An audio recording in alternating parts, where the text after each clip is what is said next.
ঢাকায় চলচ্চিত্রের স্বর্ণযুগ, যার হাসিতে মুগ্ধ হয়েছে লাখো দর্শক, সেই শাবনূর এখন সিডনির বাসিন্দা। কিন্তু এবার তার দেশে ফেরা ছিল একেবারে অন্যরকম, একান্তই ব্যক্তিগত, অস্থিরতায় মোড়ানো। কোনো ঘোষণা, কোনো প্রচার নয়, শুধু হৃদয়ের ডাকে সাড়া দিয়ে এক কাপড় উড়ে এসেছিলেন ঢাকা। সময়টা মাত্র ৮ ঘন্টা। এই অল্প সময়ের সফর, এই চমকে দেওয়া উপস্থিতি অনেকের মনেই প্রশ্ন জাগায়, কেন, কি এমন ঘটেছিল।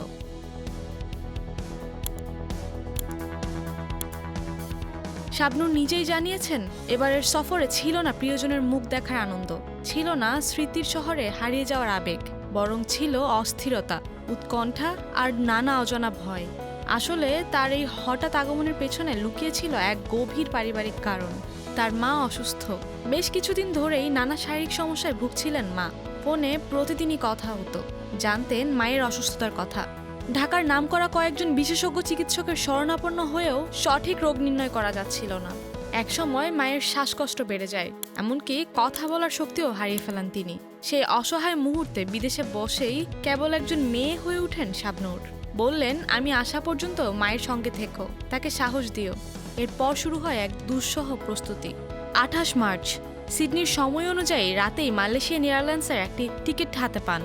লাগেজ নেননি, কাপড় চোপড়ও নয়, শুধু পাসপোর্ট, টিকিট আর একটি ব্যাকপ্যাক। সেসব নিয়েই বেরিয়ে পড়েন এয়ারপোর্টের দিকে। প্লেনের প্রতিটি মুহূর্ত, ট্রানজিটের অপেক্ষা, সবকিছুতেই কেবল প্রার্থনা করছিলেন মায়ের জন্য। ঢাকা পৌঁছেই বুঝতে পারেন সময় কতটা সংকটাপন্ন। চিকিৎসকরা একের পর এক পরীক্ষা করতে বলছিলেন। এক পর্যায়ে হাসপাতালে ভর্তি করারও পরামর্শ আসে, কিন্তু শাবনূর কোনোভাবে সেই সিদ্ধান্তে ভরসা করতে পারছিলেন না। তাই সময় নষ্ট না করে কয়েক ঘন্টার মধ্যেই তড়িঘড়ি করে মায়ের লাগেজ গুছিয়ে আবারও উড়াল দিলেন। সিডনিতে পৌঁছেই মাকে ভর্তি করানো হয় একটি হাসপাতালে। পরদিন থেকেই শুরু হয় উন্নতির ধারা। শাবনূরের ভাষায়, চিকিৎসকদের আন্তরিক প্রচেষ্টায় মা এখন পুরোপুরি সুস্থ।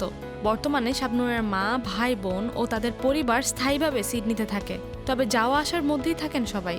শাবনূরের মা এবার ঢাকায় ছিলেন ৬ মাসেরও বেশি। শেষ ১ মাস ধরেই চলছিল নানা শারীরিক জটিলতা, আর সেই অসুস্থতায় টেনে এনেছিল মেয়েকে। ৮ ঘন্টার এক দুর্লভ সফর। এই যাত্রা, এই অস্থিরতা, এই ভালোবাসা, এটাই তো মায়া, যা আমাদের সত্যিকারের মানুষ করে তোলে।